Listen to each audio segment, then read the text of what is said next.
The crisis in southern Kaduna is due to the nomadic Fulani illiteracy and lack of education. Sheike Gumi claims. Kaduna-based Islamic leader Sheikh Dr. Ahmed Gumi on Monday kicked against the notion that Fulani are naturally hard and unforgivable, saying it was wrong to generalization.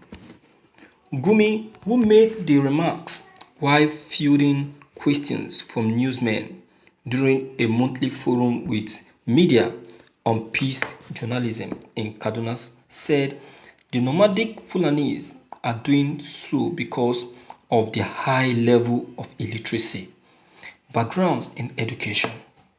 He said, the nomadic Fulanis are the problem we have.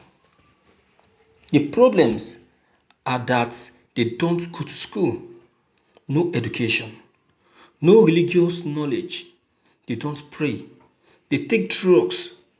So what do you expect? Most of us here are Fulanis. They are always in the bush, no house, no water, no borehole. Government needs to assist them with water, boreholes, schools, hospitals. Even the nomadic education they established for them is not helping matters. Gumi lamented. Earlier, Sheikh Gumi, who took the gathering on the history of early Islamic and Christian religions, said slums was full of fight for domination and suppression among Muslims and pagans, Northerners. According to him, the southern Kaduna crisis could be largely blamed on the nomadic Fulani due to their illiteracy.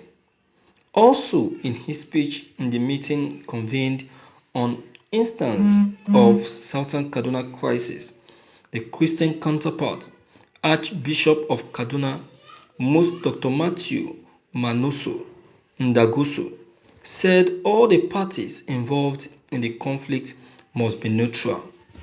The bishop, who was represented by Very Reverend Father Daniel Kiam, stated that Muslims and Christians and governments involved must be aware of the danger of single story or narrative.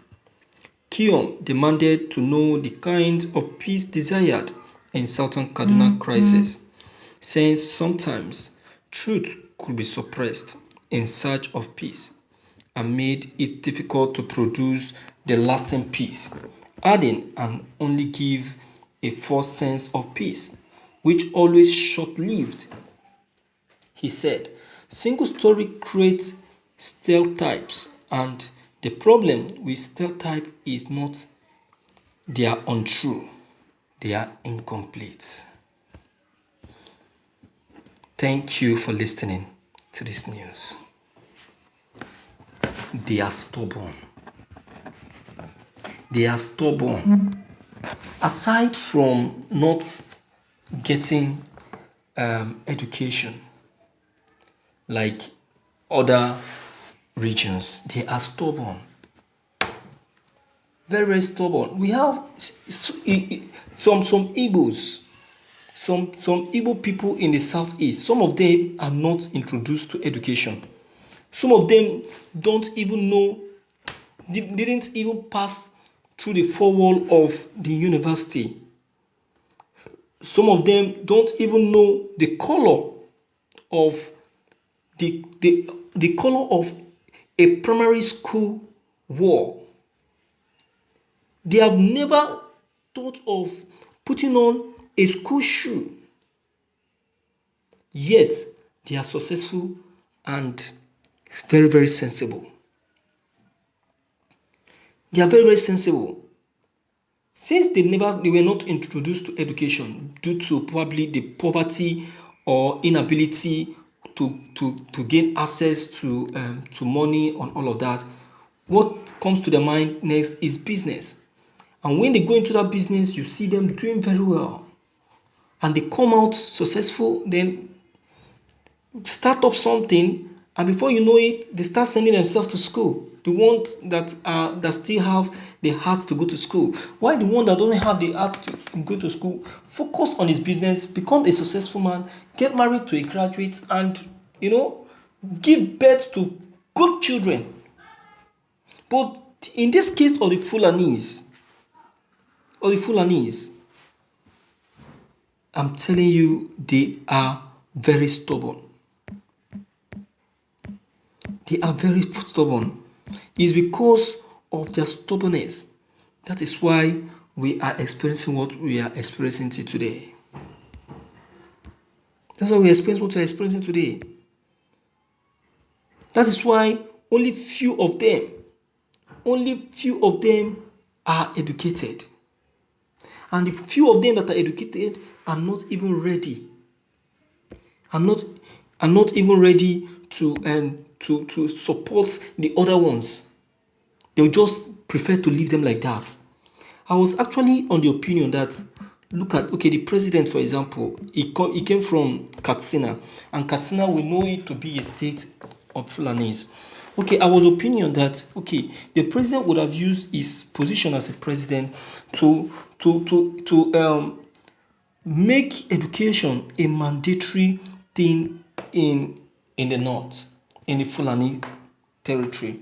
You can use his position to mandate, to influence and decide, and make it compulsory that all, as far as Fulani is concerned, must go to school. At least, if that is what he is able to do for the people of Fulanis before his tenure expires, that will be okay. But none of these things are done.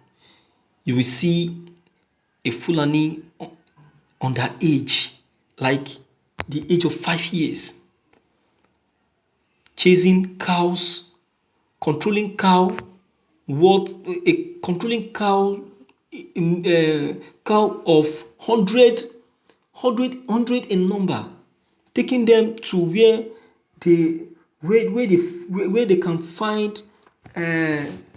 they can find shelter and also eat. You can imagine. Tell me, that kind of child, exposing him with that kind of thing. Do you think that kind of child will ever think about studies? He will never. I bet you. So, my viewers, you really need to come into this issue. Alright? So, what's your take on this news? Please don't hesitate to leave your comment below the comment box. Click on the subscription button as well as bell button to get updated whenever we upload any new videos. Thank you.